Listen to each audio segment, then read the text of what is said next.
What's good? What's good? What's good? That was a big clap, innit? Coach Faz is in the building. Biryani Faz, Biryani Coach Biryani, whatever you want to call me. I actually put my biryani in the microwave, so I'm going to go and get it in a few minutes. But this is something that I've been wanting to add in my channel for a long time. And I don't know why I've been delaying it. Big up and love to my brother from another mother, Saeed, as always. And for the raid, I really appreciate that. The watch along was absolutely astronomical and astounding watch along where he went sick at me for my biryani. I don't know why. Why would he do that? But hey ho, it's okay. Don't let Manchester United starve you. But let's talk through some of the goals. And I'm going to talk through some of the issues of Manchester United. I also did my starting 11 and how I would like Manchester United to play yesterday, and that's what I'll be doing in my streams before the game. So the day before the game, I'll be breaking down how I want Manchester United to play.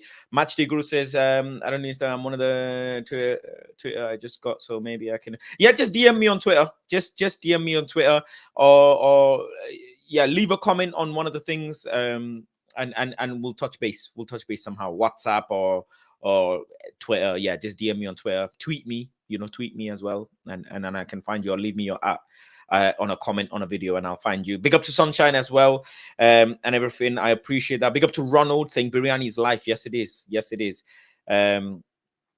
Big up Fast Chow. Thank you very much. Big up to Woodward. Did you get your biryani? No, it's downstairs. I'm gonna go get it in a second. So make sure you go and get your food and drink, because this is gonna be long, very, very long. Harry Maguire interview, very strong on players. What I want you guys to do, someone, if you can kindly as well, drop some of the quotes from the players and the manager in the chat as well, if you can, and I can bring it up and talk about it as well. And I'd appreciate that if you can. Big up Murali from Singapore as well. And on top of that as well, if you can kindly drop your flags or let me know where you're watching from, what city, what country you're watching from. I love knowing whereabouts on earth people are watching from. It's a very humbling thing for me to know, and it makes me very like overwhelmed knowing that people from all across the world are actually just sat on their phone or whatever watching me. Jermaine says, Faz, give a birthday shout out. It's my birthday. Happy birthday to you. Happy birthday to you. Happy birthday. Happy birthday. Happy birthday to you. There you go. That'll be £10, please. No, I'm joking. Yeah, there you go. At least you got a song out of me. I hope you know, there is a birthday song I would recommend for you to try. It's called Birthday Sex by a specific artist. If you just put it on YouTube, you'll find it. It's a fantastic song. Right, let's get this set up. 4-2-3-1 is how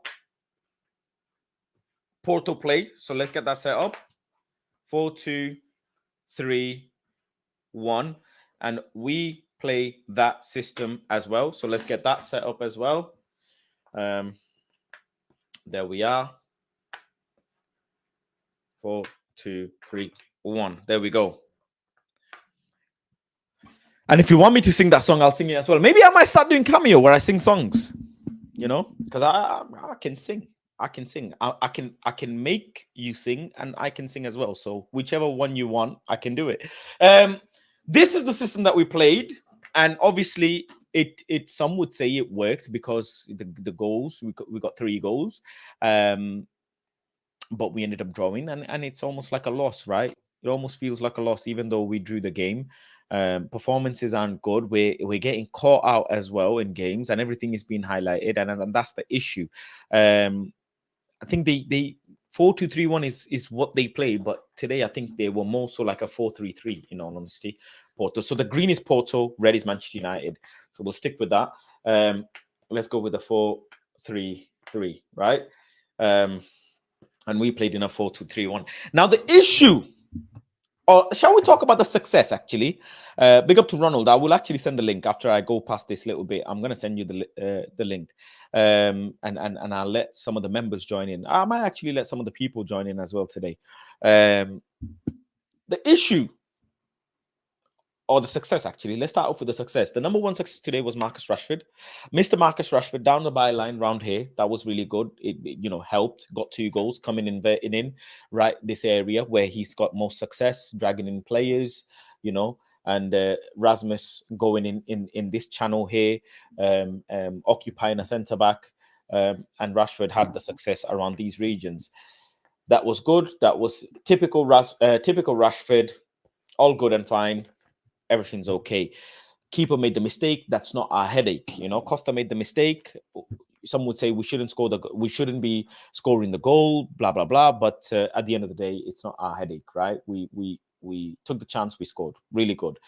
Third goal came from a corner kick. I was happy with that as well. Now the problem, is with me specifically. The problem I had is the way Porto were able to pass when they were in our half. Now, if you remember the game specifically, numerous times today, Porto were real high up in our own half, and they left one player at times, one or sometimes 2 players in the back, flooding these areas in the pitch. And this is how Porto were playing. Rashford is not the type to track back a lot or not track hard enough. One of the goals, and I'm going to refer to the cross where Dalot conceded the goal, or Dalot got done, and the goal came from their striker Samu. Samu was here, Dalot was behind him, and the Porto player got. Actually, it's the other way around, isn't it? No, that'll be fine. The Porto player crossed the ball from around this region. Rashford and Dalot were here, and they were occupying these areas here, right? Let me just put all the players back, pin the players back. There we go. This is where the cross came from, and this was my issue originally, where I said it would have been better if instead of Dalot, or instead of one of the centre backs, shorter centre back, we had a bigger one. The cross came from this region, and the goal was scored here by Samu, right? One of the header goals. If you don't have a tall centre back, and this is what I'm finding out with Martinez now, because I actually didn't question Martinez's aerial ability. Sorry, the problem isn't actually Martinez's aerial ability. The problem is when the cross is coming first time, if one of the players don't close you really quick and get tight to you, then it's problem. Because when the ball eventually gets crossed in, so this is the ball, right? When the ball eventually gets crossed in, Martinez is occupied by someone. He went over him, and Dalot couldn't stop the ball, and that's where the problem. This channel, this cross, this whip is where the problem was. If you have a bigger centre back and playing 3 at the back, you would have had 3 defenders here, 2 on 1, and then another defender here, centre back. It would have been a lot better in terms of safety. And I know this is not modern football, and I understand that this is a bit more defensive than people like it, but it stops you from leaking the goals. Big up to Nedu, says Faz Mourinho in the builder. Big up Nedu as well. Appreciate you. I'm going to drop the StreamYard link in the chat if people want to join the stream. Let me just put the thingy in, and I'll bring some people in one by one. That is if we played 3 at the back, and this is something I discussed yesterday, actually, playing 3 at the back. Now, we didn't play 3 at the back, we played 4. One of the issues is how they were able to, so these were some of the areas that they were occupying, right? If this be Bruno Fernandez, this be Casemiro and Eriksen, okay, Ahmad, Rashford, Dalot, right? If you notice, sometimes the players are so high up, right? So high up that Porto were finding success in passing the ball in these regions. Dalot was here, Rashford was here, right? In transition. Remember that one phase where Porto made one pass to this player and he was through on goal. And Mazarawi was the one running back with another player. He was running back and everybody was so high up. This is what happens when players don't stick to their position. There was one player here and it became and it became a scenario where Porto player had the ball and he could have squared the ball and ended up scoring the goal. Similar situation happened against Spurs as well. The exact same situation happened against Spurs, where Brennan Johnson, the ball was on the other side and it was Timo Werner 1v1. The same pattern, just different side. Timo Werner 1v1, Mazraoui very high up. People don't complain about Mazraoui because he's new to the team. And I'm not blaming Mazra here at all. I'm not. But what I am saying is these things are causing us problem. These patterns. Big up to Nedu. Welcome to this. Hope you're good. This is exactly what's causing us the problem. If we avoid these players flooding, because they're not bad players, but the amount of running he's asking these players to do, if we avoid this, if we go into a back three, for example, and we play with 5 at the back, it instantly eradicates this problem, because you'd have the midfielders covering in. The problem is the instructions that he's given the players. The instruction he gives the players today, you saw when they had to, right? Bruno Fernandez and Rasmus are around these regions. Or sometimes it's not Bruno, sometimes it's Ericsson is in this area and Bruno's playing like here. The gap between the second midfielder and the first midfielder is too much.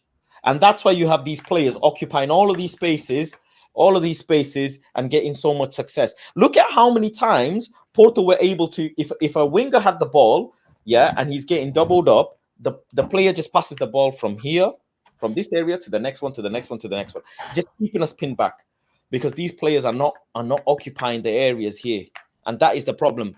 Players are being told to go further up and not stick to their position. This is the number one fault of Manchester United. When we're defending, we're too high up. When we're attacking, we're too high up. There's no positional awareness. What do you think, Nedu? No, you're actually talking a lot of sense, and I like what how you said changing it to a back three. I don't know if I'm getting it, but you said changing to a back three would stop a lot of the spaces the way they leave in the middle, right? Yes, because in certain games, Nedu.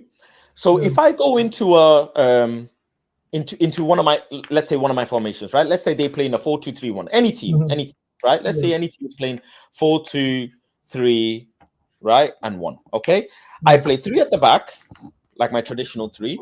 I have my fullbacks, I have my midfielder, and then I have another midfielder here, and then I play a 2.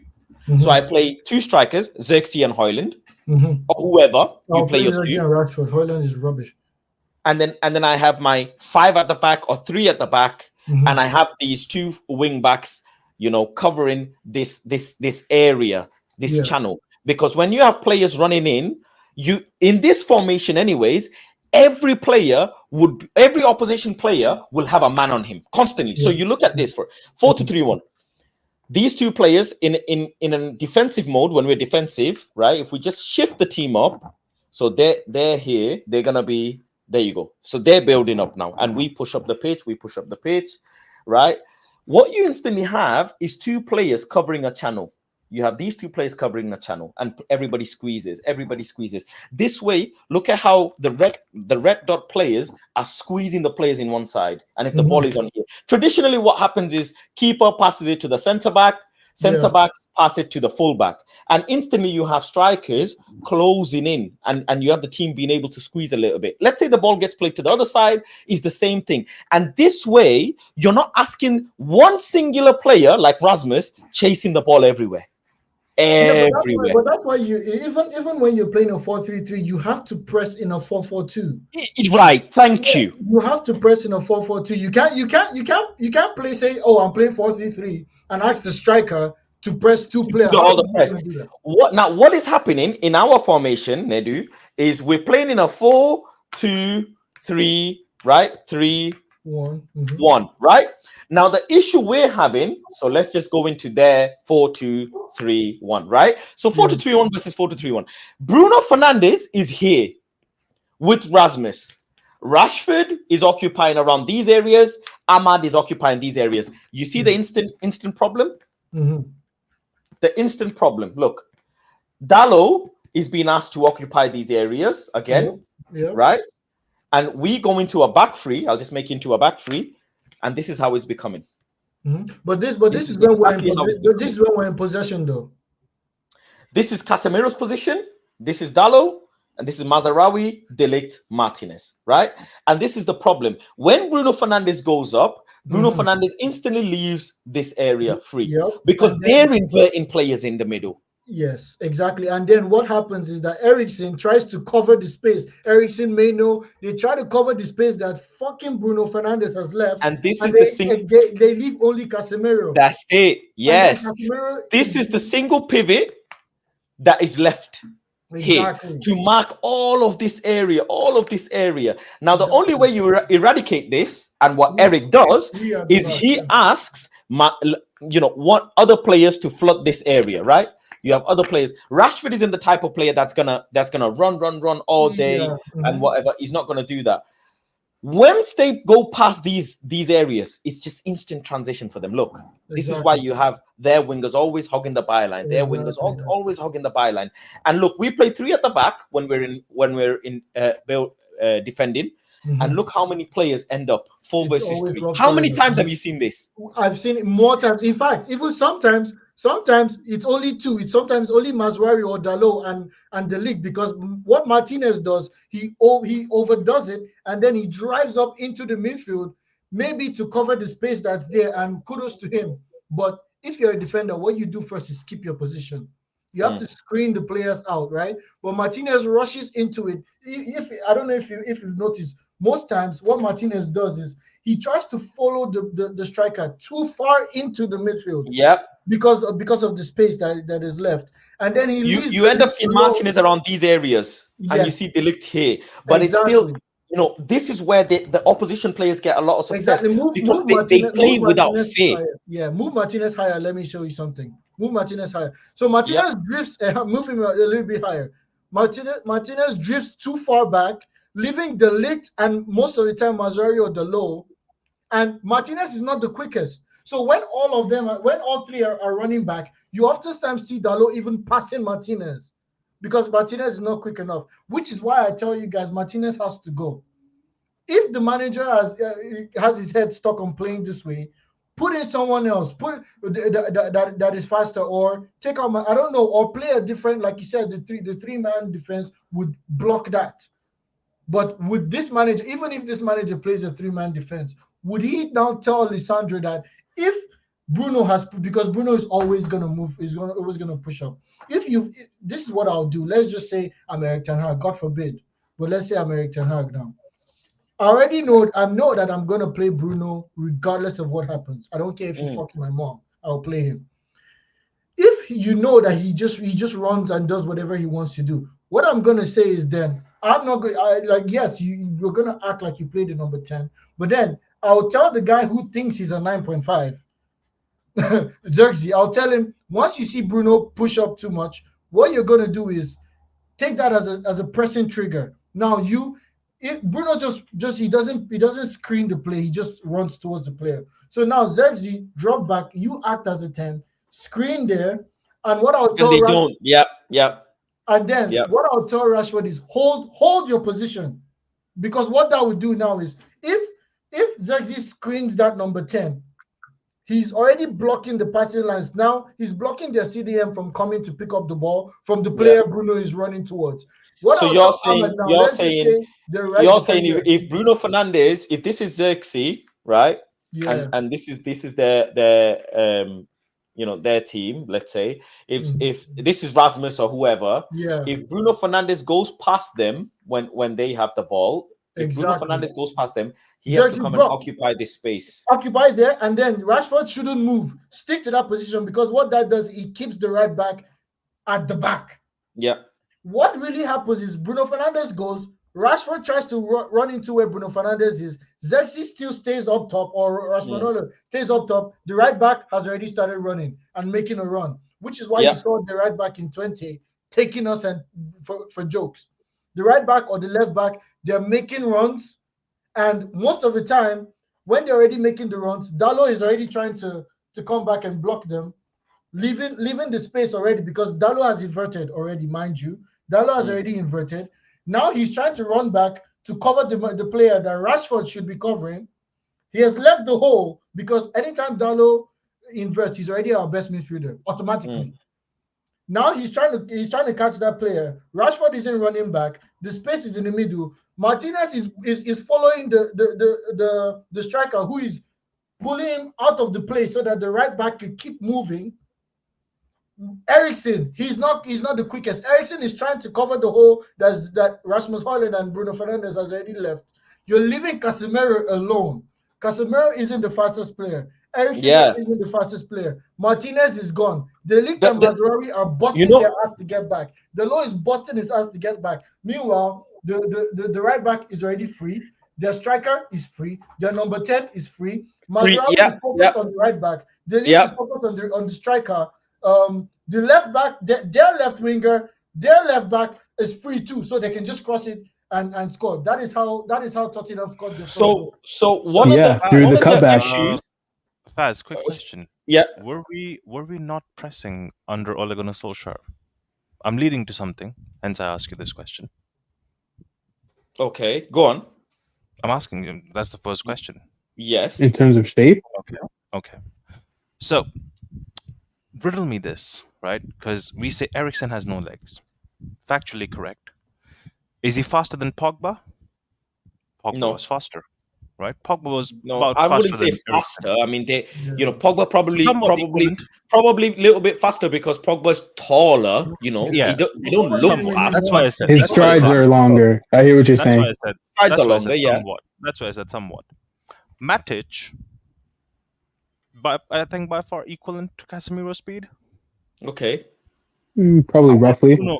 How did Bruno look good with them two behind him, but now looks absolutely exhausted and shit? But Bruno never looked good though. Nedu, I'll come to you. Thank you so much. Love and guidance. But Faz. Nah, Bruno had that lockdown period, brother. Let's not overdo it.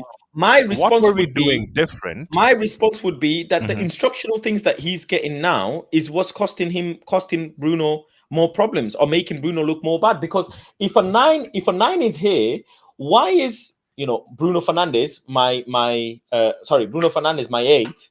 Why is my 8 going past the striker to press? And the problem isn't actually bigger PP as well. The problem isn't actually Bruno going up. I don't actually mind this. Hear me out. The problem is when Bruno goes up, right? The team doesn't squeeze. Look at how the team, Man City, Arsenal, any team, when a ball is being played on either side, everybody has to squeeze like this. Ahmad has to come and block this channel. One of the midfielders have to come and block this channel. You have to squeeze as a team. Everybody squeeze as a team. And if the ball gets played, shifted out, wherever, everybody has to squeeze as a team. It has to be a press from everyone. And this is what we don't do. What happens is Rasmus is hit, my 9 is here, Rasmus Ozexi. Ball gets played to any other centre back, and Bruno Fernandez goes, and this striker just kind of just lingers about here. They just linger about. Yeah. And what they do is they clearly practice this, where they either go to the fullback or one of them, the DM drops in where they find him. And now Bruno Fernandez, look at where Bruno Fernandez is. Sorry. The problem with Bruno is fast that over the period of time, he has somehow driven himself to this mentality that he has to do everything, right? But that's the problem. The problem with that is in doing everything, he's actually doing nothing right. Right. Like fundamentally, jack of all trades and a master of none. Absolutely. Exactly. Like, Nedu, now, do you see my point now, Nedu? Like previously, he was looking decent because we were playing counter-attacking football. Right? Well, he was deeper. He was much deeper. Competent. Again, the big thing is. Ronan, before you continue, I have a good question for you. I just need you to answer. Sorry, just before I'll let you ask your question, but before we would allow Bruno to have the ball in these areas. My 8, Bruno Fernandez, would have the ball in these areas, or Pogba would have the ball in these areas. That's where he would have the ball. And where their team is squeezing or thinking like they can squeeze, we would always play the ball in behind from anywhere. Wherever defensive shape we are. So let's say, we were usually around these areas anyways. And he would find Rashford from these channels and then ping the ball all the way like this. Or Pogba would find the ball all the way like this. Or then find, one of the other wingers all the way like this. And that's how we would counter them. Because and that's where it goes to previously. The main ball playing player in a counter-attacking team has to always be, in his own half. That's how you beat them. When the ball is in our own half, it makes naturally teams push up. Naturally, teams are pushing up. And that's where you find the success. Right, because they want to attempt to win the ball higher up the pitch. This is a counter-attacking team. So you have one of the DMs, as you say, Matic or whoever, pass it to one of the ball-playing players, and they eventually spray the ball for a counter-attack. And how many goals have we scored in this channel when we were playing under Ole? A lot of goals. How many? Yeah. We scored 100 goals like this. Jesus. 100 goals easy. Like this. Even the deep ball here, and they're now scrambling. And this is what we don't do. To be fair, even in the first season, we scored a lot of goals like that, right? But that's because Eriksen was playing most of the matches at the start. Which is why you saw him and Rashford linking up. But the question I wanted to ask Ronald is, you explained exactly what Bruno was doing. You explained it perfectly, like how was he looking good. But my question is, was he looking good or was he just scoring goals? Because that's the whole point, Neru. Like now, when we talk about Bruno Fernandez, right? And I'll be honest, Faz knows this, and I think he booted me out of some place as well. Because I said I don't want to save Bruno Fernandez. I don't wish injury upon anyone, but I wanted him to do an ACL so that I don't see him for the entire season. Because regardless who the manager is, I want to see life without Bruno at Manchester United. I'm so sick of it. And I love the guy. I love to see Bruno play in the team. I've rated Bruno all my life, but I just want to see life without him now at this point. I'm sick of it. I can't defend this. It's tiring, right? Because I know the club won't sell him, and the manager would not go about not picking him. Because be it Ole Gunnar Solskjaer or be it this manager, everyone just rated him. So I know. But by the way, Ronald didn't actually mean it, but he was going extreme with his example. I'm just saying. Yeah, he was going extreme with his example. But let's bring Thingy in because I've not spoken to you on my stream before. So welcome to the stream, people. I hope you're well. Is that how I pronounce your name? Okay. Pipe Stifler is your name. Yeah, that's a mad. I didn't want to say it. I can't lie. I didn't want to say it. I can't call you Pipe, bro. I have a girlfriend. I cannot call you Pipe. That's a madness. I had to give you the big screen for that. The moment he walked in, someone said, "Does he have dreads on the beard?" I was like, "Whoa." It's like, what? That's but go on, Pipe, bro. How you doing? That's a cold beard, though. Yeah, man. Yeah, thanks for having me on again. I've been on the show before. Have you been on my stream before? Someone else's? Yeah. On mine? Because I did speak to you before, but I didn't remember if it was on mine or someone else's. But big up to you, bro. Chat to me. Right. Thanks for having me. The Bruno issue. If you watch Bruno closely, you would see that he lacks so many fundamental parts of his game. Correct. Right? And I think Ronald failed to realize that Bruno lacks so much technically. And when he lacks so much technically, playing in the number 10 for Manchester United, he's going to look horrible because Bruno cannot travel with the ball. There's no ball retention. There's no control. Everything is chaos, right? And I cannot believe other Man U fans believe that Bruno Fernandez is a fantastic player. I think he's one of the worst players I've ever seen. And I'm saying that with all honesty. He's one of the worst players I've ever seen. But Mr. Stifler, that's every time that's we play, how you want to see the game. I'm telling you, that's my opinion. Exactly my point. I think he's one of the worst players. And every time Man U play, it's like we're playing with 10 men, at least 10 men. Rashford does play bad as well. But Bruno Fernandez, who is poor technically, always play, don't get sub. It's like we're playing with a passenger all the time, right? When you have players like Eriksen and Casemiro who been there, done that, I think it's fair to say they earn the right to play in Manchester United midfield. Bruno Fernandes today, captain. First thing you need to do, go with your head. Why are you going with your leg? Why? You're going for a header, but you're going with your leg. You could see he's not that intelligent, right? Enedu? You could see that even as a 10, one of the goals that we were, trying to score, if we go into like we're attacking here, for example, right?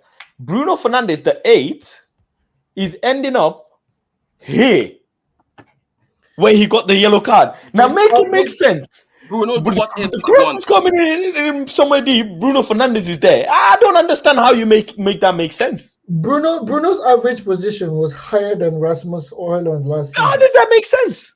You are a 10. Now, what other number 10s? Like, aside Bruno, this is why I don't rate Bellingham as well. Oh my God. This is why I don't rate Bellingham as well, because he does the same things Bruno does. You know? Like a number 10, like the Odegaards, like the Kevin De Bruyne's, like their average position should be behind the striker. Like Bruno is out there playing. He's playing the 9.5 Zexy thing. Go on, like we're playing two 9.5s. Nedu, me and you watch the game in a similar way. I realized that because as I was telling my brother today, Jude Bellingham and Bruno Fernandez is like the two most overrated players in the media. Oh, right? Thank you, brother. Thank you. I think they listen. Players like Loftus-Cheek and them is way better than Bruno. Levels. Loftus-Cheek, even players we don't talk about, way higher. And they're talking about Jude Bellingham as a Ballon d'Or winner. Think about that. That's how football has fallen, because we put these players like Bruno Fernandes and Jude Bellingham at a level, and it's like we don't have eyes to see that these players cannot play football. Even players from the past, they couldn't even come close to the players we thought was average before. You know? Should I tell you, we have a better number 10 in our team than Bruno Fernandes? Should I tell you that better? Aside, I know everybody's going to say Eriksen. I'm not even talking Eriksen. But we have a better number 10 in Amad Diallo. I watched a couple of. I went back and I watched a couple of his games when he played for Sunderland 2 seasons ago. When they played him in the number 10, he was still scoring. Ahmad was still scoring, but most of the goals he scored as a number 10 were outside of the box, or just running into the box and crashing it. Now, if you watch likes of Odegaard, I like Odegaard as a player, even though I think he should take more risks. But if you watch Odegaard, Odegaard is always he screams that. What I say is like, when I'm already coaching, I'm working on my badges and stuff. So my team that I coach here in Canada, I don't play with 110. I play with 2 white 10s. Okay. Because I want more control of the ball. So my 2 white 10s are always the Mavericks. Like for me, a 10 is to facilitate. The 10 is who runs the end, like who runs that final third. Bruno is not running the final third. Bruno in no way, shape, or form. In no way, shape, or form. Everything. Bruno, and when he's not trying to get at the end of stuff, he's trying to play hero ball by going to pick up the ball and hoofing balls to different places where we don't know. Jesus Christ. He doesn't run. He doesn't. Bruno cannot dictate a game. I'm not even asking you to dictate a game. I'm asking you to dictate the final. Let me give you an example. Leave the two first aspects of the game. Dictate that final third. Like run the movements between your striker, your 11, your number 7. Run that area. He doesn't even know how to do that. So if I was to do, for example, Chelsea's lineup where they play 4, 2 Enzo and Caicedo, and then a 3-1, right? And they try and mark Cole Palmer in the middle. You'll see Cole, he covers these areas here. Exactly. He doesn't actually go all the way, past. He covers. He's actually a lot deeper than people realize. And in the 3, what you'll see is Nicholas Jackson tries to make the run in the channels to drag a defender, any other defender with him, either defender with him, that creates that space for Cole. And Cole is technically able to carry the ball. This is where ability comes in. Because just because you have the ball here doesn't mean you have to pass it to someone. If you can actually do something with the ball in this area, beat this man. If you are able to beat this man, you go past him, and now you're in a situation where you can pass to Nicholas Jackson, or you can take a shot on yourself. And you have, fullbacks pinned, because you have your wingers creating and occupying spaces. And this is where Cole Palmer has a lot of success, around these regions. And this is where we're going wrong. This example is exactly what happened to us when we played them. That's how he scored off of the corner. Yep. Right. He picked up the ball exactly in that area, and he had free space to operate, and he just hit it and scored easily. And also look at the goal. So don't just look at the goals he scores. Against Brighton, anybody remember the goal he missed and he tried to punch the ball? Yep. Where was he? Around this area again. He won the Caicedo won the ball because they flooded. You know, they've got technically good players. They've seen that Brighton are pinning back. They had loads of players on one side. Caicedo ended up winning the ball, and Cole was here. And this is where they caught him. This is exactly where they caught them. And instead of squaring it to Jackson or doing something, he had the shot because Caicedo won the ball. Again, it's this area. Thank you. And he's only making those runs in a transition, right? Because he's a number 10. So the only time for me, I always say this, and if you look at Kevin De Bruyne's goals, if it's not from a set piece or like a banger or something, number 10s only score goals during transitions. They're not supposed to be scoring goals.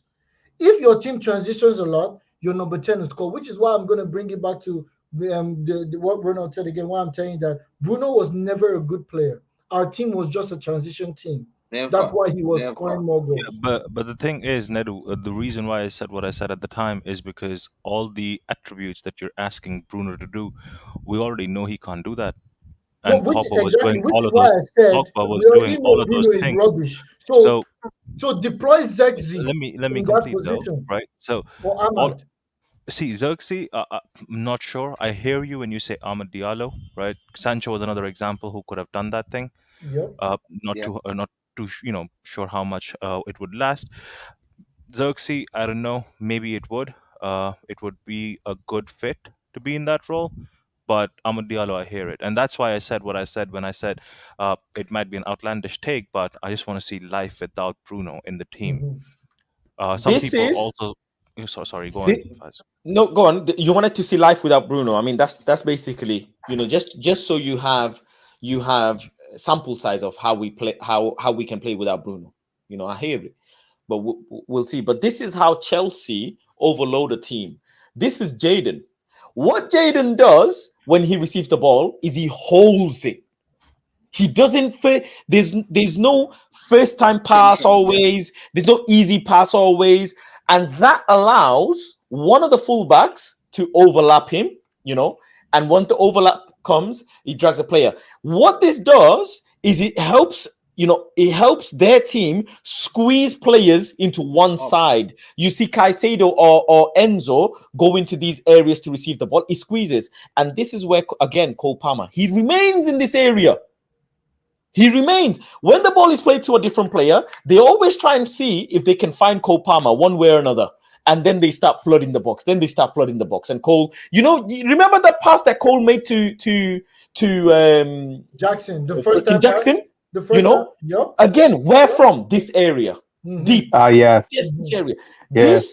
Enzo's clearly told him, look, I want you to just cover all of here. You don't need to worry about this side because that's Jadon's side. Don't need to go too much on that. Next time you watch Chelsea, watch Jadon's starting position. That's why I call Jadon a number 10. His best ever season as a footballing player was when he played as a 10 behind Haaland.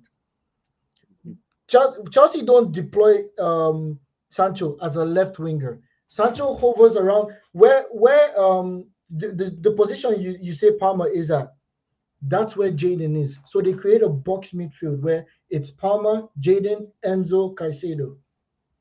Watch Chelsea and you see that's what they do. Watch Chelsea. That's exactly what they do. Even when we played, what's that player that we played that cooked Dalot this season? Dibbin, isn't it?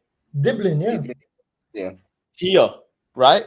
When the ball is here, and we're here again.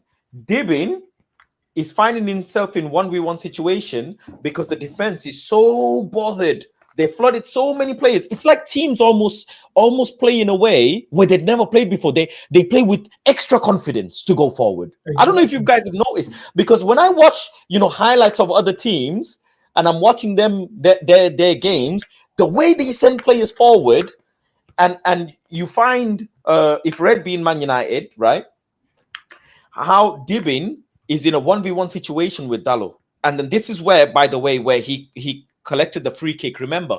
And that free kick led to a header that could have gone in goal. Yeah. The amount of players that are flooding the box, it's like the manager's probably telling them, go, go, go. They don't have faster legs. They don't defend quick enough. We defend, but we don't defend quick enough. For example, today, did you see Porto players? Yeah, they had triggers. Whenever one player has the ball, the way they guess what their trigger was. Just take a guess. Martinez on the ball. Go back and watch it. Yeah. As soon as Martinez held the ball, Omorodion is on it. Why? Because they know Martinez is sideways. That guy don't like. And Sam was making a run to the box. Martinez, that guy. A trigger doesn't have to be someone who's a bad player on the ball. A trigger can also be the weakest link. No, I disagree. Now I'll tell you why I disagree. Come on, Alfaz, you know ball. What would they tell you? I tell you why. Trigger should be the other team's weakest link. Yes, the 90%, 99% of the time you press the person who's the worst on the ball. Yes. But you can also trigger a player that you don't want them to make the pass in the first place. You don't want them to make the line breaking pass, so you squeeze them as much as possible. You don't want the player to make that line breaking pass. You press the other player so he doesn't have a pass to make. Sure. You don't press, because now what if you're pressing a player that is very good on the ball, what would the player do? Step aside and you're gone. Yeah, sure. So you don't press the player that's good on the ball. This is why I say this all the time, and I was telling my uncle. But even then, I didn't see Manchester United squeeze the other players. This is something we didn't see. That's what I'm saying. So like the pressing trigger is. I wouldn't necessarily call it a press there. I would say it's more like trying to block off the passing lane to that number 10 or. We didn't do it. Right. Exactly. Exactly. Like, I don't know, man. Like someone, I need to. Oh, Ten Hag, this guy. Porto could have easily had 5 or 6 goals today. Spurs could have had 7 or 8 if basically they were being unselfish. Spurs are shit. I would say like Spurs are very shit. If Liverpool played that match, and the way Liverpool bopped the ball, remember when they were doing. Wait, are we talking about the last game that we played against Spurs, Nedu? Is that the last one we played? Yeah. We would have actually lost at least 7-0 if Son was playing that game instead of Bruno. Yep. And Bruno just made Onana look good. Even at that, think about it. Spurs dropped the ball a lot too. Like Spurs think about it. Really on it. Imagine Onana got Player of the Month as well. Imagine that they just don't go on, Pipe. He's not spoken, Elaine. Think about it. Spurs came to Old Trafford with Kulusevski, Maddison, and Bentancur in midfield. Yo. That means they had no respect for us. No respect. If Red is in Bentancur and 210 in Maddison and Kulusevski, and they dominated that game. That means Ange had no respect for us. Not just 210, 2 attacking minded 10. And then number 8, bro. If Red is Spurs, no DM. No DM. You know what was crazy? If Red is the Spurs team and Green is the United team, just for this scenario, their winger, Werner and all of those guys, yeah? Brennan Johnson. Yeah. Instead of hogging the touchline, they moved and making Dominic Solanke. Notice how he was in here, inside instead of outside. Mm-hmm. He was inside. He had a 1v1 chance here. Brennan Johnson got shot on from here. The goal was here. Everything is like this channel in between, like the 3 that we play. In between the 3. Instead of stretching us, they actually said, go in the middle. How mad is that? How crazy! And when I reflect on it, as much as you don't rate Ange Postecoglou, for me, that was, you know, very, very good. No, it's not like I don't rate tactician. him. He's a good coach, right? I'll give He's him a that. He's great a good tactician, because really and truly, in when you have two players going in channels, you're playing in with a front line of two, but you're actually not, because you have Dominic Solanke. But I saw Solanke coming in a little bit deeper, and the fucking wingers going in the channels, and I'm like, how did he even think of that? Exactly, and this is one thing I love about Ange. This is the only thing that I praise Ange for, is what he does with his fullbacks. Everybody, this invert one fullback that Pep Guardiola does, I don't agree with it. The only way I would agree with inverting a fullback is if you invert both of them. His two fullbacks play as number 10. Do you know how smart that is? That do you know the like attacking? If you're a team that holds the ball and you're seeing two fullbacks as 10s playing just beside two 10s that are very good on the ball, and then behind them you have two 8s that are just mad.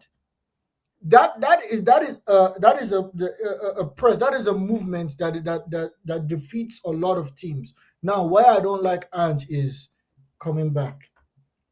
Going back, that they don't have a good defense. Yeah, because because the thing is, they do any team where you're asking the fullback to fucking go all of these areas. If Green Bean Spurs, all of these areas, right, bro, it's hard, man. Running all this way, it is very hard, bro. People are not. Yeah, that's why Udogi found himself at the corner flag quite a few times. Exactly. Now, what I would love it if Ange does is play the 2+1 rest defense.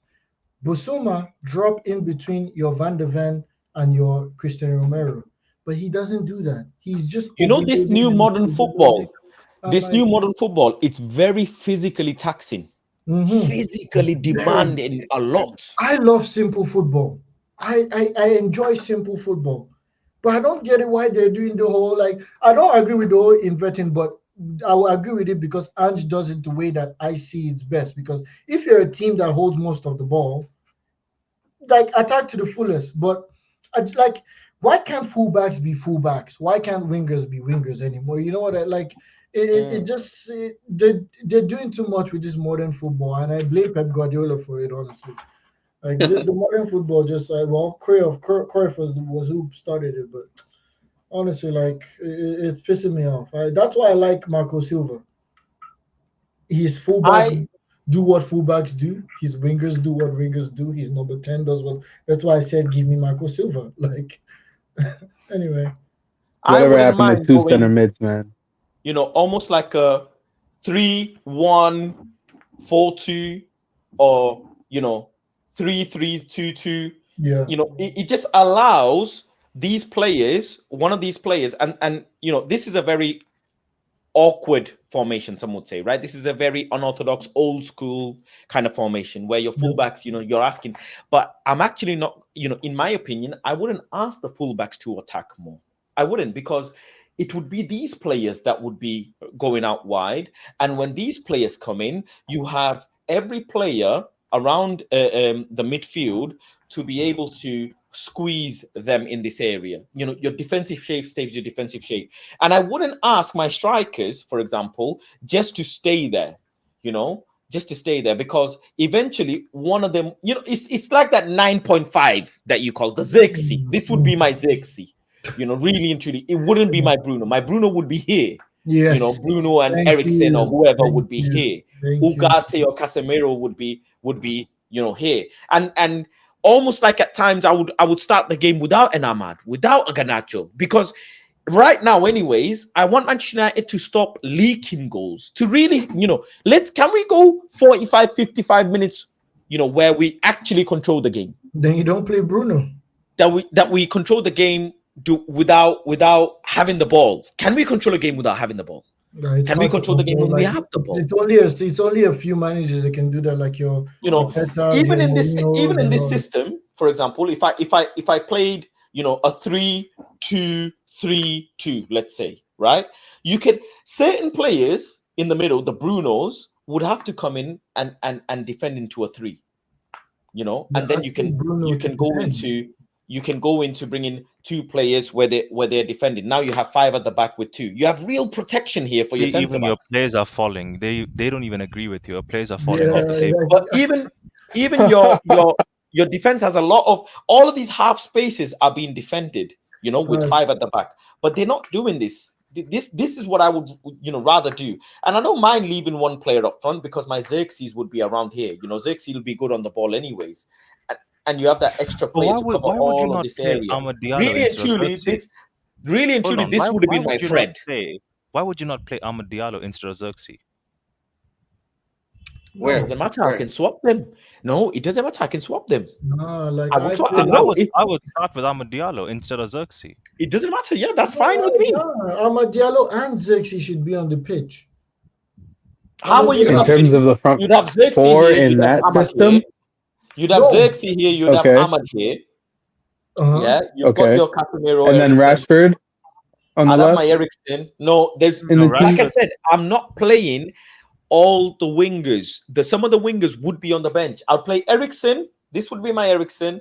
This would be my Casemiro and Ugarte. Or Bruno and Casemiro. I don't mind. But the point is, you have to stay deep. This system, I don't actually mind. You guys pick the starting lineup. But the point is, stay in your position. You know, when we have the ball, you can then go into a different 4-3-3. We're trying to be a possessing team. Like we're not a mid-table club. Like this is Manchester United fans. Like that. But when we're defending, we need to defend as a unit, and this is what we don't do. This is it. Look, 5 at the back. I'm playing my 5 at the back, and my players are still giving all the channels protection. And you have that one player. Talking about the unit getting pressed. Okay. Because look, in football, you don't start off with one formation and you stick to it. You change your formation. Yeah, you have to change depending on different thing. You can start off with 4-4-2. It doesn't matter. The point is, whether it's Rasmus or Xerxes, I want 5 at the back and 3 in front of them. And this is where we're going wrong. I'm not seeing it. I'm seeing Xerxes here. Bruno's around. Just here. Stick to your positions. Stick. Bro, follow your man. Make a formation without Bruno, please. I beg. Tired. Yeah, that's all right. Like Bruno is nothing. Like take him out. Yeah, like bro, put a stick, a wood. I don't care. It really doesn't matter if we play even your Bruno. players are smacking you know what? It doesn't matter if we play Bruno or not. It matters is what the instructions is being given to him. I don't think Bruno's a bad footballer. I think Bruno, what he's been asked to do is Bruno is a bad footballer. Bruno. Yeah, but Bruno has a really good diagonal pass. Let me ask you a question. Okay, he does. Have you not been punched up enough for the night? I just took your biryani away, and you drop a line like, do you see me defending Bruno right now? I know Nedo's gonna punch me. For example, today, one of our goals, ladies and gentlemen, one of our goals actually came. We were at the 3 at the back. Rashford was here. Rasmus was here. Bruno was in this area, but it was Eriksen. They squeezed us, and Eriksen he took the ball and drove forward. He drove the ball forward here. Yeah. He went past one player. They flooded the half, right? They flooded the half, and it was here where we won the ball. And Rashford was in this. It was actually my guy. I like Varela. Varela is a player that I like. But this is the pass, and Eriksen took initiative and drove past, took the ball from him and drove. Now, should I tell you what your beloved Bruno would do? Shank. And I tell you again, hold on, don't go anywhere. If Green being the Spurs team, was it Spurs? Which game was it that Garnacho? Bruno had the ball here. What your beloved Bruno would have done? He would have taken the ball. I think it is Spurs.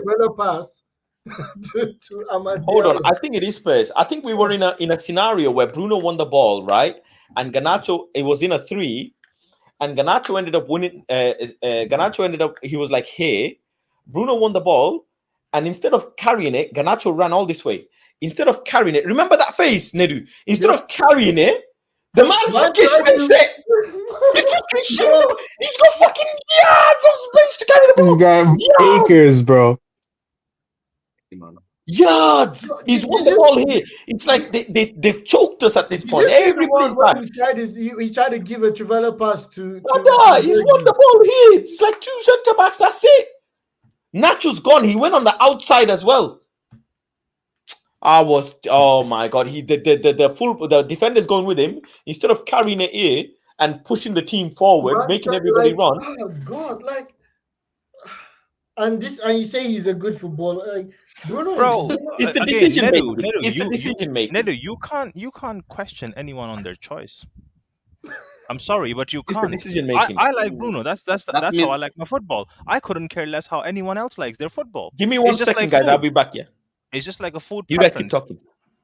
Faz might like the good biryani that's spicy, and someone else might not handle spice. No, it just is what it is.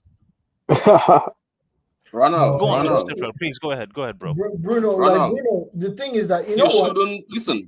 There are some fundamental things players must have, and Bruno don't have it, right? Which is completely okay. And as a football fan, listen. As a football fan, you need to understand that there is some technical stuff you must have to be a professional footballer.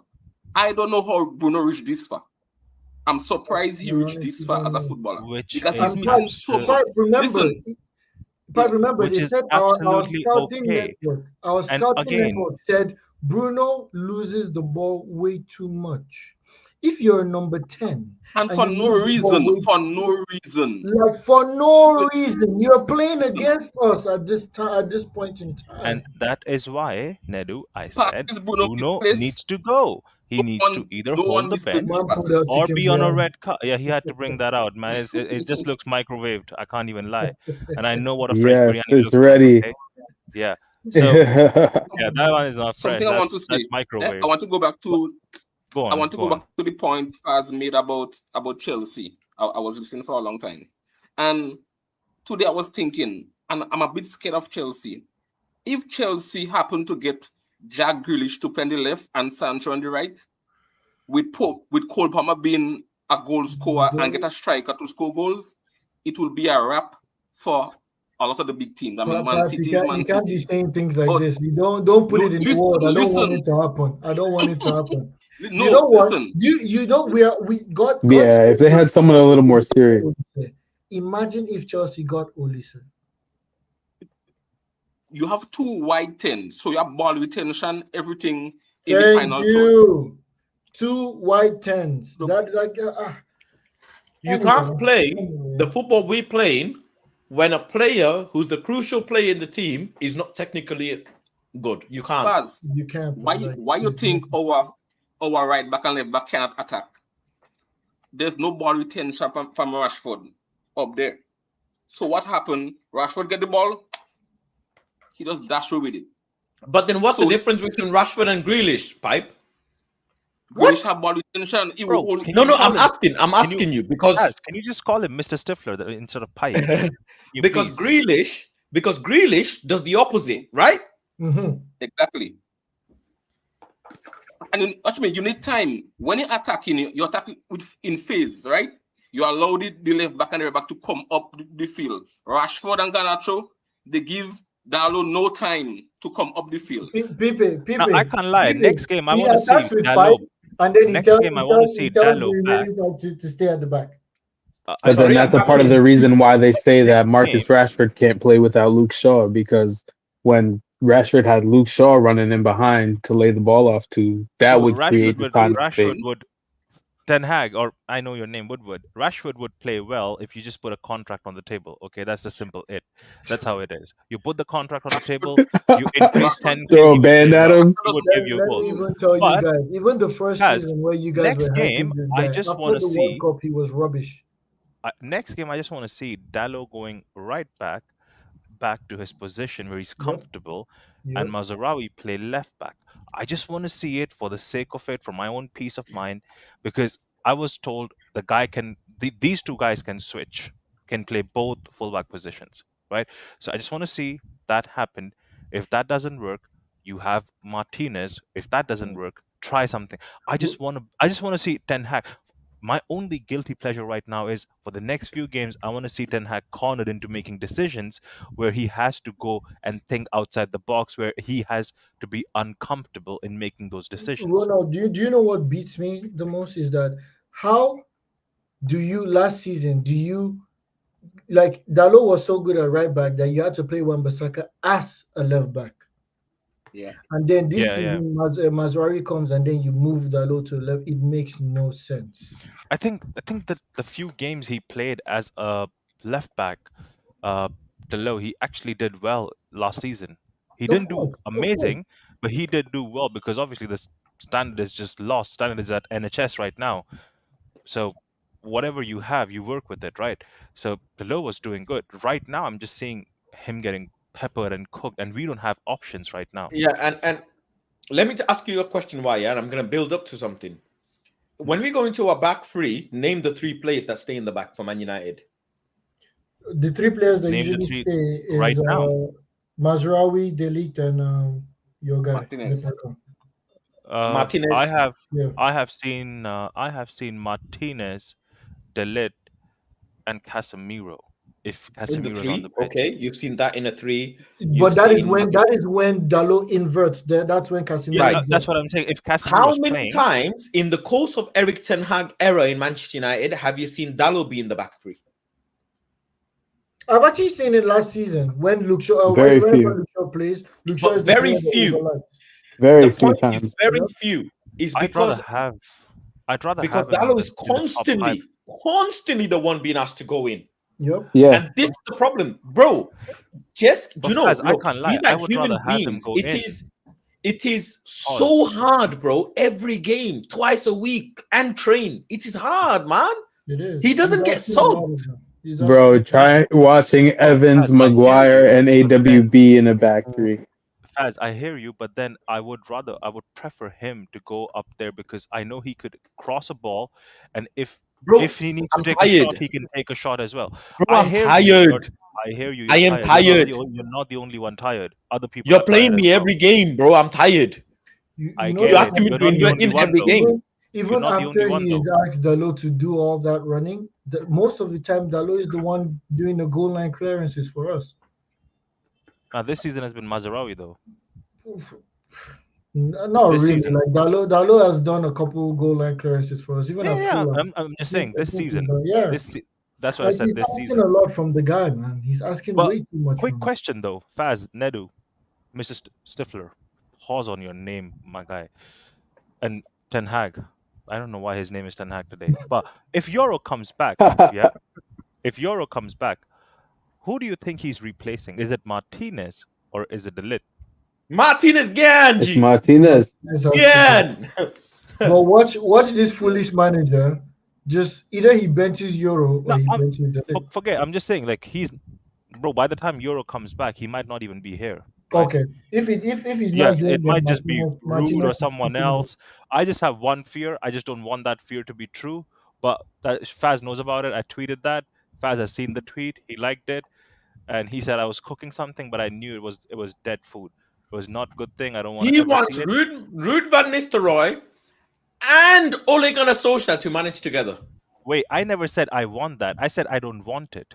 Crazy. Do you not read? Wait. I think Bring it's up one second. No, Don't go anywhere. No Watch me way. cook this fraud. No, Watch me there's cook this no fraud way. now. Wait. No. He definitely did like and retweet it. I think I saw that tweet as well. Wait, calm down. Nedu, hold on. You need to calm down. 30 seconds. Hold on, 30 though. seconds. I promise. I Only said- 30 seconds. Oh, 30 Jesus seconds. Christ. I promise you 30 seconds. Brother. So Bro, after Faz is saying- lying to you and you're going to allow him to lie after to you. saying you like Bruno Fernandez. He's lying to you. Oh, He's lying. literally lying to you. Faz, That's your problem. You guys don't listen. You guys think he's just coming here with a whiteboard, so he's gospel. No, the man's a liar. He's a pathological liar. He's just like he's speaking to you. He didn't do that. He's speaking to you in Ten Haganese right now. That's his language that he actually came up with as well 3 years ago. I can't lie. I've been with this guy for 4 years. I've been through trenches.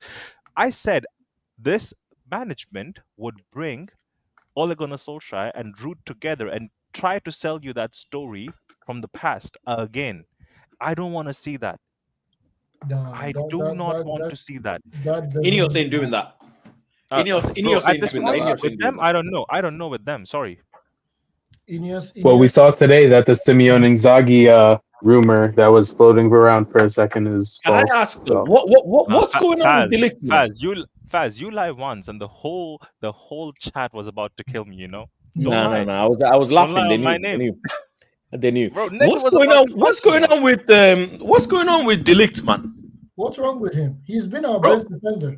He's getting cooked, man. Well, today. Yeah, last game as well. How was he cooked last game? He had a crazy mistouch in the box defending. How can a player go from his own centre back position to our box, bro? Oh, so yeah, that was the anticipation mistake. So Mickey van de Ven took the ball. He went past Garnacho. He went past Rashford. He went past Ericsson, Ugarte, and you blame and he went past Mazraoui. Mazraoui was there as well. And you blame Matthias de Ligt fast. No, I'm not blaming. No, I'm not blaming. No, I think you've mistaken me. I'm saying I'm not blaming him. It's not his fault, but he didn't also stop it. He couldn't stop it. So did the other 5 players didn't. But I'm telling you, let me tell you, a designer of a defender who would stop that from happening. Who would read the game. His name is Virgil van Dijk. Oh, come on, man. We cannot be. Is that the comparison we're doing right now? It's not a comparison. No, it's not a comparison. The thing is, he was again. Bro, even Rudiger would see that coming. Right, Faz. If you go back and watch the clip, right? Come on now. Rudiger kills him off. Rudiger wipes him clean. If you go back Rudiger and watch collects the clip, a red card. If he wipes him clean, bro. He would take him clean out. Dalot was flat-footed in the first 2 seconds of him, Mickey van de Ven taking the ball. He didn't anticipate the fact that Bruno or Ugarte, no one is going to go in for a tackle. So by the time he comes around him, he's trying to, instead of being proactive, he's being reactive at that point. Should I tell you? He still is able to reach to him. Oh, go on, Nedu. Sorry. Go on. Fred. Absolutely. Fred anything, bro. I hear it. Would have run into Mickey van de Ven. Most of the time, he runs into the player and he bounces back because Fred is not the strongest. Fred in the center back or Fred in the midfield? What that does, it also hits Van de Ven off of his stride, and he'll probably get a free kick. No, Nedu, you're talking about Fred in the midfield, right? Yes. Yeah. Oh, okay, fair. So, yeah. So by the time he comes around, right, because he doesn't go straight. If you look back at the clip, he doesn't go actually straight. It's kind of a weird curve that he takes to put the ball in. So it's not even a straight line that he actually is taking at that point. So he did actually reach him because he was off by a second or two, but that was enough for him to actually squeeze the ball in. Yep. You're right. And that's just the anticipation. And that is just the anticipation. Because the anticipation was wrong from the get-go. Because Rashford anticipated Garnacho to collect the ball and move with it. And Garnacho thought Rashford is going to run with it. And both of them had a bozo moment of thinking for 1 or 2 split seconds. And Mickey van de Ven was fast enough to take the ball in that 2 seconds away from them. Even against 20, that they're right back, Van Rogie or something like that. And first, I didn't even watch these games live. I had to go back and rewatch them. Right, like for that goal that 20 scored. To be fair, Ugarte actually went in, but look at the way he's running through our players. Like, how is that allowed to happen? And guess and guess again who left space so wide open for Sam Lammers to run into and wasn't even tracking back? Faz's guy. Rashford is an idiot. Faz's guy. That the 8 lost dwarf in Snow White and the Lost Dwarfs. The 8 one. The 7 dwarfs with the 8. Lisandro Martinez ran away. Martinez is tidy on the ball. He's overly aggressive, but that's it. I've come to realize that's it. I've hyped it up. Why didn't you? Do you remember the day I hyped it up? No, I did. I'm sorry. I'm not them. I was straight away. Yeah, with me. If I see bullshit, I'll call listen, bullshit out. Nedu, let me tell you something. Yeah, Nedu. Hold on. Let me explain. Let me explain something. Yeah, let me explain something. No, hold on. Let me explain something. When I was young, my mom used to beat me a lot. And it's normal in our culture, yeah, you know. But as I started growing up a little bit, she said, if when I was really young, I used to be a blackmailer. I would blackmail my mom and dad to buy me toys and cry and emotionally manipulate them to get me things. So my mom, when I was naughty, she would beat me up. And as I started growing up, she said, you know what, Faz, if you own up first time when I catch you doing naughty things, I will let you go. So Nedu, you cannot do it. I'm owning up. I got it wrong. Man, I mess up. I mess up. Very last minute. Nedu, listen to this. I mess up, man. Nedu, hold on though. Because Ten Hag, sitting there in the last spot with the cigarette in his mouth, he's privy to this information. You thought he's lied to you about Martinez. You know who he lied to me about? Who? He said Anthony Joga Bonito. Oh yeah. He said next coming of Neymar. I'm gonna say something that you guys. He said Anthony is the next Neymar. Anthony, that is true. In a good possession system, would cook. But that cooking is not here. It might be in Eredivisie. It's not cooking in Premier League. Anthony in a good possession team. The cameraman he has hired to click photographs. I don't know if he's still in job. I know, right? Because there's one cameraman who comes only to click his photographs. Yeah, that man's been jobless. Dalot does that. Garnacho does that. Who else? I think Anthony does that. Rashford for sure. No, Rashford don't do it. Oh really? No, Rashford don't do it. Those three. He doesn't do it directly. No, he doesn't do it because he doesn't post it. So where does anyways. he get those pictures of when he posts? After the game, he say, "Oh, we go again." Where does he get those pictures from? Oh, that's not his personal videographer. The clubs, okay. No, it's not his personal. One of the camera guys for United, they just take like 1 or 2 pictures and they send it to him. Oh, that's all. But the people who have their own private photographers who go to the game, I know for a fact it's because I know the photographer is Dalot, Garnacho, who's that? Anthony. Who else from the academy? Are actually working. 2 of them are actually working. One is not working at all. One goes to Old Trafford. One goes to Old Trafford and doesn't even unpack.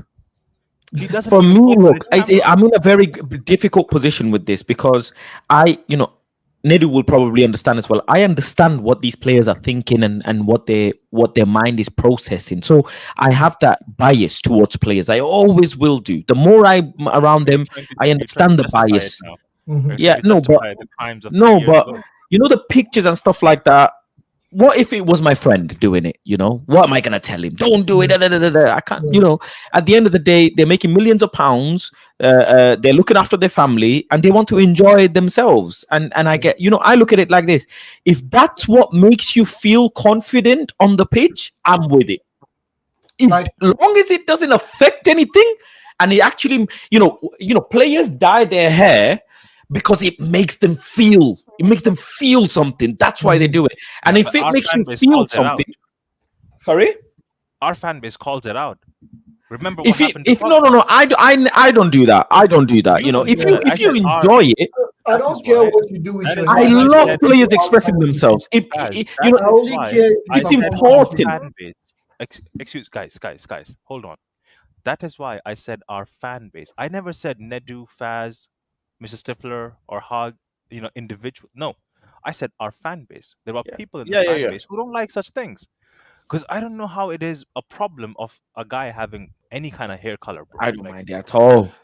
I want them to express themselves more and be themselves more. Do things because it occupies your minds in other ways. Depression in athletes, any sports, is the number 1 and quickest killer for a player. Depression. But the issue comes in is when really and truly you're struggling to perform on the pitch at the end of the day. I don't know if some of you guys watch NFL. There's a player called Jet, if I'm not mistaken, Jet or something. He's got long hair. He was given the biggest contract in NFL. He's a receiver. He wears like big chains and stuff like that. His nickname is Jet, I'm sure. I'm sure. I know who you're talking about, but I just don't know his name. Right? But he wears a lot of chains, and he's got an aeroplane chain and everything. Yeah. And he says, when I put the chains on, I get a new ego, a different persona. Yeah. But on the pitch, this guy is, I mean, he's killing it. He's on another league. So his team gave him the biggest contract, 180 million guaranteed or something crazy like that, guarantee contract. It was the highest paid in NFL. Ocho Cinco, for example, Chad Johnson, another one. His talking was done on the pitch. Cam, is it? Jefferson Jetters, maybe. I think Jefferson, I think that's the one. Yeah. And I think that's what I understand. You do it off the pitch, you can reflect it on the pitch, that's fine. But when you're not doing it, especially when you may be performing bad, but your team is performing good. That's okay. But when your team is performing bad and you're performing bad and the fan base is hungry, that's when you say, you know what? Let's calm it down. Let's actually let's ease off this now for a little bit. Look at the post Rasmus put out. Normally, like I said, I don't give a shit about like my guy at Fulham. He has someone who makes edits of it, whether he scores or not.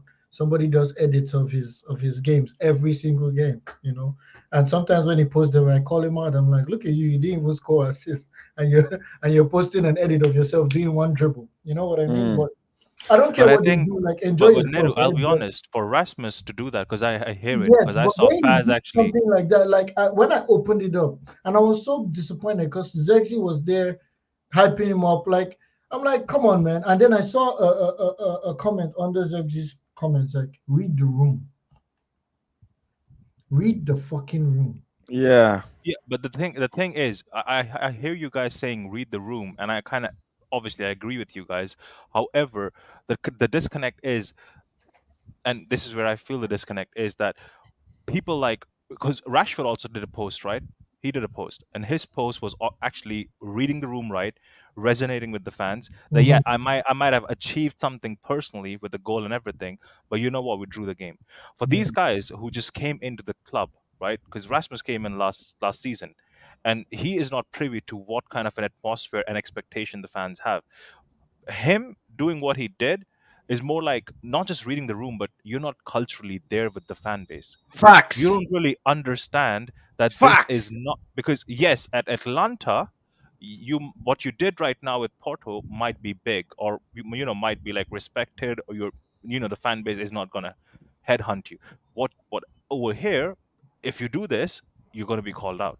Simple as. Facts. And the more he gets called out, watch how his numbers would actually decrease, because he's one player who actually posts way too much. He was actually, I think, McTominay's best friend as well. So he's just not here he's not spent too much time here to understand what the fan base expectation is. I think just because we have not been at the top, the players do feel like the expectation of what they're doing, the bare minimum is okay. All that is, he cannot believe he's a Manchester United number 9. Exactly. Absolutely. He's living a dream right now. This was literally growing up. Bro, that's the whole point. Look at my man who came in out Weghorst. How was he any different? Man was crying with the FA Cup in his hand. But he was trying. Sorry, not even the FA Cup, the Carabao Cup. I apologize. But that's different. With a scarf around his head. All on the pitch. Do you know a player going from Championship to Turkey, getting a chance in Manchester United? How big that is? Do you know how fucking mad that is? The likelihood of that ever happening in football is like negative 100. No, it's negative. I've never seen. And then he's gone on to win. He's gone on to win a trophy. I'll give you another one. He's just like Rasmus. Do you think that's normal? Yeah. Tottenham.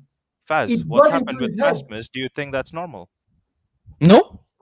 Exactly my point. So the guy is just not. He's just not. It's not about reading the room, right? When you see him next, you tell him that. Simple as. When you see him he's next, gonna 'cause I see me. know. Oh, he will see you. I'm definitely, but I'm gonna see Dalot. I'm gonna tell him, man. What I don't know with you, but tell the team, man. Fix up, man. Why I would never go to Old Trafford is that if I see any of those players like the rest, I'm swinging. No, there's too much. There's too much security. If I actually see Ten Hag in real life, wallahi, There's too much security. I'm gonna swing. I hope I live because I'm gonna end up in jail. But I promise you, I'm hitting Nedu, there's too much security in there. There's too much security. Do you watch? No, just crash it. Nedu, do you watch Faz's?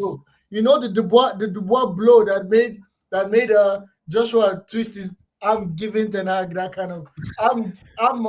Oh man. I'll tell you straight. Bruno doesn't like me. I can tell. He knows who he doesn't like me. You too. You don't like me at all. I'm going to swing. He signed a shirt for you, no? Bruno. Yeah. First season, yeah. First season. Yeah, first season. First season. I don't forget. Do I forget? I've got pretty much every player's signature bar Ronaldo in that squad. Why do you guys? You have a photograph with him though. Yeah, I have a photo with him. But I would never fanboy over a player because I no first season. Bruno, listen, when a player signs, Nedu, I used to be, come on, welcome. But now with Xerxes, Mazarawi, all of these Mount, all of these new players, I'm like, you have to earn my respect. It was young me, I was young. Now it's different. I hate this. I hate this though. Anyone can be. I call out a lot of players. And I hate it. One player that I didn't fanboy about, and I should have done, but I didn't because he's someone that I know is Elanga, Anthony, and he's the one I should have really hyped up at the time. But when he was at United, but he left. And I remember the summer that he left. I was doing preseason with him. Ronald knows, and Woodward knows. Definitely. But I should have let him know, how much I think of him. But because of the friendship group, I didn't really express it to him. But Dalot is different, that's my guy. So I will always have him. See, the thing is, I would never tell a fan how to behave around players. I can never tell a fan how to behave around players because at the end of the day, bro, how you see football is okay. You might see football as just work, like you and Nedu, right? Some people might actually see it as an escape route of life. Simple as. True. So you don't know how exactly a person is actually looking at the game. For some people, some people, weekends are actually just football, bro. Like you. But I remember, right? Like that's what I'm saying. You guys see of just breaking down football, like this game of style of play or this play. Nedu would be like, you know what, this could have been improved in such a way. He might just be using his mind to just. Some people are just using it to escape life, bro. Like life's tough for everyone. So if I see someone really happy to see. Even Ericsson, I don't care. I'm just gonna let that guy be happy. I'm not gonna go up to him and tell him, "How can you just be happy?" Nah, I'm not gonna do that, bro, because that's happiness to that person. I can't take that away from. I can't take that moment away from that anyone. Can't do that because you can't teach anyone how to be a fan. For me, it's not even really about work. I mean, I guess you could call it work, but what it is. So my uncle, he's always been an agent, and he currently works for the Nigerian FA, the team. So I get to see them, I get to spend time with them and stuff. And I've been privileged enough to meet like some footballers like and coaches. But I don't see like if you actually and Faz would explain to you like they're human beings just like us. So that's why I'll never fanboy over them because I want to also be able to call them out. Like I don't care who you are, I don't care how much millions you make. Like you're getting paid to play for a team that I support.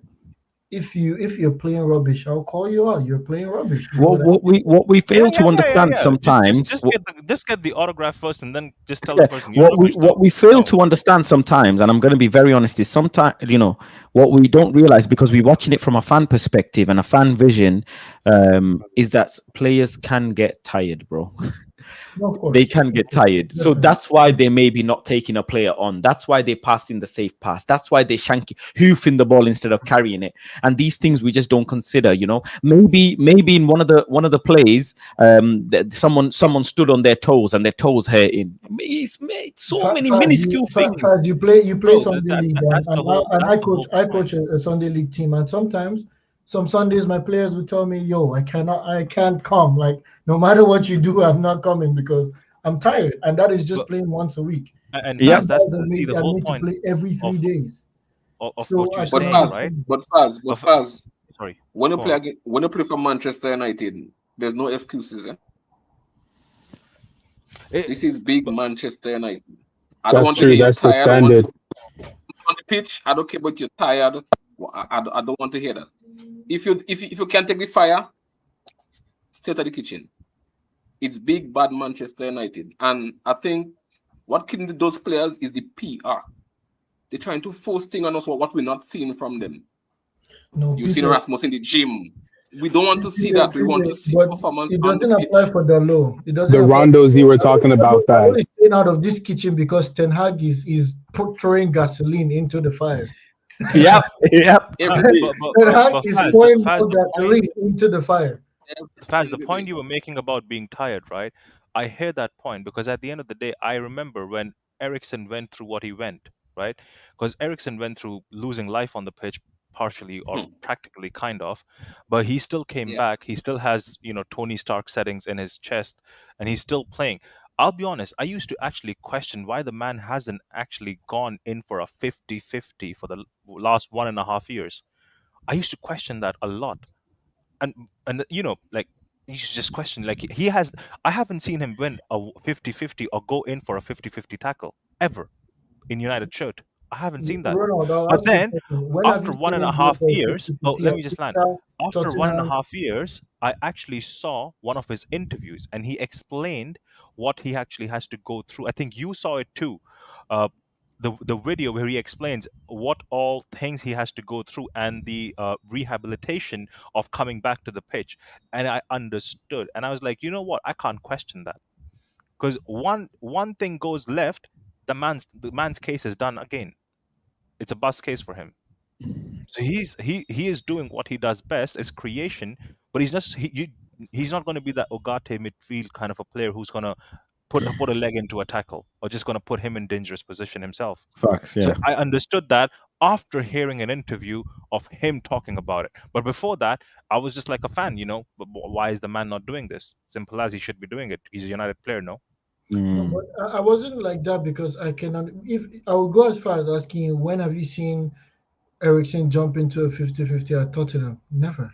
When did you see it? Never. Did you see that Inter? Never. He's just not that type of player. I think I have seen him do it 3 or 4 times, but I can't even say 3 or 4 in a United shirt. Exactly, but he's not that. He's not that kind of player. He's not that kind of player. Again, and honestly, and I'm guilty of this too because at first I was judging Zexi for what he isn't.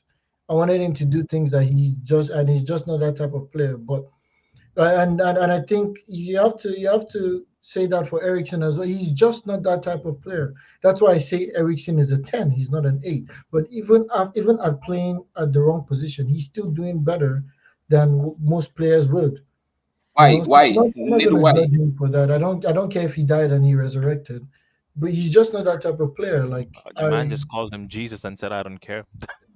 He died and resurrected. I don't care if he died or resurrected. I'm not gonna judge him for not jumping into 50-50s. I'm gonna judge Casemiro for not jumping into. I'm gonna judge Ugarte if he doesn't, because they are destroyers. That's what they're supposed to do, right? Oh yeah, for them it runs. Obviously, for them it's different. But certain people, I kind of hear it. And I wasn't this kind of a person before, but Faz kind of, when you hear conversations, and obviously he has things up his sleeve, and Ace always that he brings more information that meets the eye or the media. You obviously have to listen and understand, like, what's really going on, because he's giving you information that comes from like a fly on the wall, or information that's from the background. He's meeting people. You know what's crazy? Yeah. I don't know if Cole is in the WhatsApp group chat that I'm in, but I'm in a WhatsApp group chat, yeah. It's a very funny WhatsApp group. It's all the players from different leagues and whatever in our age group, and they're on it. Add me to it now. Sorry. Yeah, add me as well. Me and yeah, I'm me not too, admin. Mike. I'm not the admin. It's one of the ex-United Academy players who's the admin. But anyways, the craziest thing is, Cole Palmer used to play football near my house. Oh, really? in a 5-a-side pitch, and we've got videos of him cooking like all the guys from the area, and it's just so funny. And I was texting the group chat the other day when he scored the hat trick, when he scored 4, sorry. And I said, bro, this guy is crazy. He has to go for Ballon d'Or. He has to be nominated for Ballon d'Or next year. Speaking of, I'm going to be in Manchester next, I think January, February, actually. You know, I've never been to Old Trafford before, so I'm trying to go. Nedu, you need to link up with Faz. Faz is always holding Saeed down from punching Ten Hag. He can help you. No. I'm telling you, Martinez, man. I'm going to swing at him. Always. I wash my hands. I've washed my hands. I've washed it. I've washed my hands. Let me be. Keep in mind, Faz is always holding back Saeed from punching up Eric Ten Hag every week in, week out. So you have to understand he's doing a good job. So he knows how to calm you down. Jokes aside, Faz, you don't know how much I've fought. Most of the things I say, especially in Saeed's comments, these people cursed my life out. When I called out Ten Hag, get this idiot out of here, get this Nigerian fool out of here. I'm like, yo, the type of person I am, right? I'm like, you know how they say a shark can smell blood from 200 miles? I was blessed with the ability to smell bullshit from a mile. Where I am today is because if I see bullshit, I call bullshit out. If I do bullshit, I'll call myself out.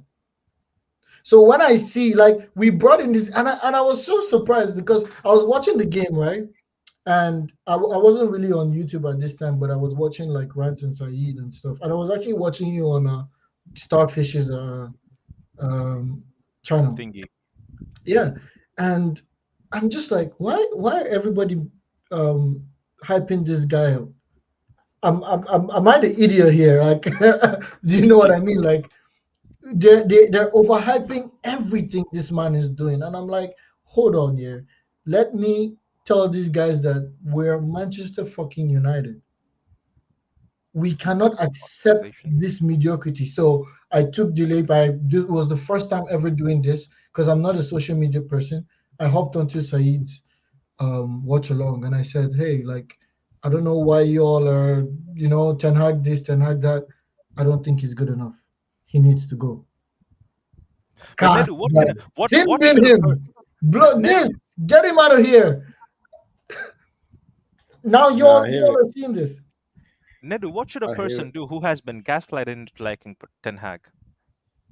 Like, what do you mean? What should a person do? So a person got gaslighted by Faz into backing the manager.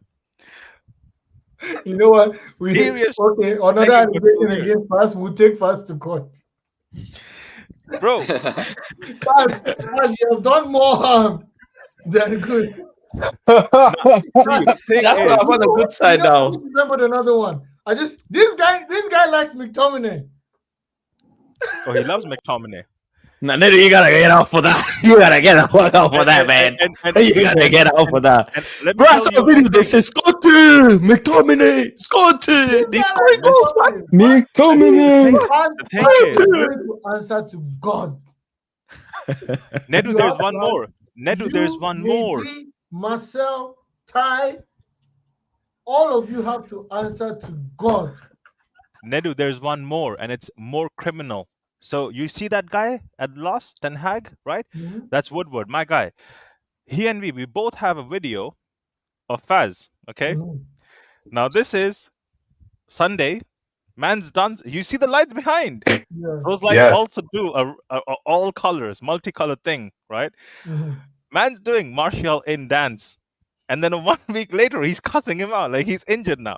That's true. This man went Martial in and then Martial out in a week.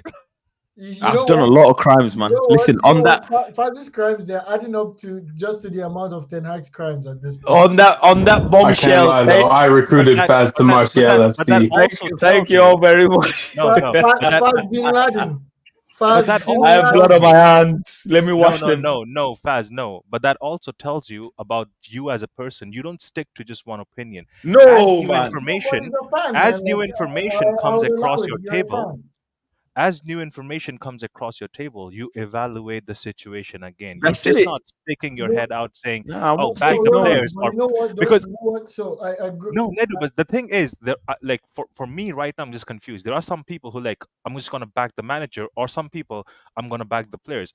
Faz has reached that level-headed, balanced position where he's like, I'm not either backing the manager or the players. I'm just backing my club. So if anyone has to hold it, they will hold it, and he will tell them. I've seen him tell Dalot, you need to improve. Back the club into and be delusional about it. That's what him and Saeed do. He's not delusional. He gets cooked every week on the big six because they just run their mouth and they put themselves into more trouble. One of my mentors told me this, multimillionaire and everything, and he's telling me like, if for a man,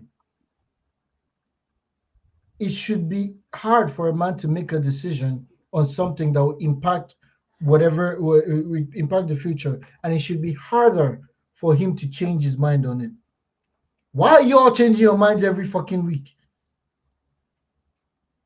Like because we go to the stadium, it's different, man. When you're in the stadium, it's different, man. When you're watching the games, like me, when I call out Bruno, like not you, or I call out Ten Hag, nothing in this world you're gonna tell me to make me believe that this guy, I don't care if he scores 10 hat-tricks in a row. Nothing in this life will make me believe, because why I wouldn't just call, I actually have reasons as to why I think this guy is bloody shite. You know?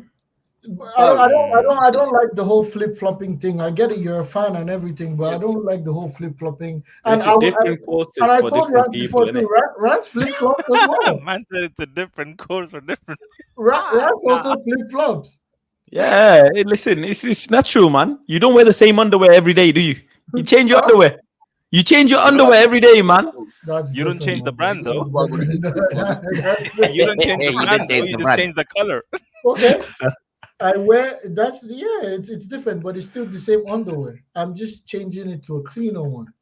You are I'm changing my opinion. I'm cleaning my opinion. Taking out the old underwear, leaving it dirty, you're not washing it. You're going back to the dirty underwear. That's what you're doing. Oh my god. Now listen, it's been a go on, Mr. Sim. I understand Nedu's point, because Nedu making some key points there, and I don't think we as fans recognizing what Nedu really saying. Anytime a fan say Bruno is a fantastic player, it hurts people like me and Nedu, because it's literally impossible. If you listen, if you understand football just a little bit, you would know that Bruno is not a good player. He's an awful player. You would know that. Right? Yes. But that's on you. Manchester United fan, you're back in the club, you're back in your player. I understand all that. But as a football fan, if you're a football fan, you're watching football your whole life, right? From since you're toddler, and you watch Bruno Fernandez after watching so many players from Manchester United, the Scholes, the Giggs, the Carrick, the who, and then you're written up Bruno Fernandez. No. Even his stats is... Wait, so Mr. Stifler, you're saying that just because I've seen players like Scholes, Giggs, Ronaldo, and all of these them like Roy Keane, not even hold on. Should I now say Pogba is a good player? Bro, you've seen Jemba. Let me ask you one question, because I got to go anyway. Like, I'll just ask you this question. What is Bruno Fernandez? Give me 5 things Bruno Fernandez is good at. Thank you all very much. It's been a great conversation. We're not going down this rabbit hole. I can't give that answer. We're not doing it. Cut the show. I can give you that answer, but the thing is, I can't convince you that my answer is going to be as per your happiness, because I don't dictate your happiness, right? What your satisfaction of football is could be different as to mine. Give me 2 things Bruno Fernandez is good at. I can give you 5. I've given Faz 5 before. Please just tell me the 5. Thank Nedu and Ronald. Nedu and Ronald can take this up. There's no wrong answers. Just tell me the 5, please. For me, I like the goals, right? Okay. For me, I like his approach of how proactively he can make stupid decisions. I like it. I don't care. I like it, bro. That's just me. I like it. I like the gun-ho football, his availability to football. As Faz was saying, he's always available, right? He always fights for the badge he wears. He fights for it. His passing ability, it always doesn't click, but I hear it. I like it. Ronald, I gave you 5. Ronald, thank you all very much. No, Nedu. The amount of shit that comes out of your mouth. Yeah, thank you all I'm very not asking much. you to eat my shit, am I? I I didn't ask you to appreciate. agree with it. I didn't ask you to agree with it. Oh my God! Thank you. Listen, Thank you for letting me on, man. No, of course, anytime. We'll do more of these. Villa next, and I'll do a stream straight after the Villa game as well, where you guys can come on. I appreciate all of you guys joining in. Thank you, Nedu, for joining in. Thank you, Stifler, as well, Mr. Stifler, for joining in.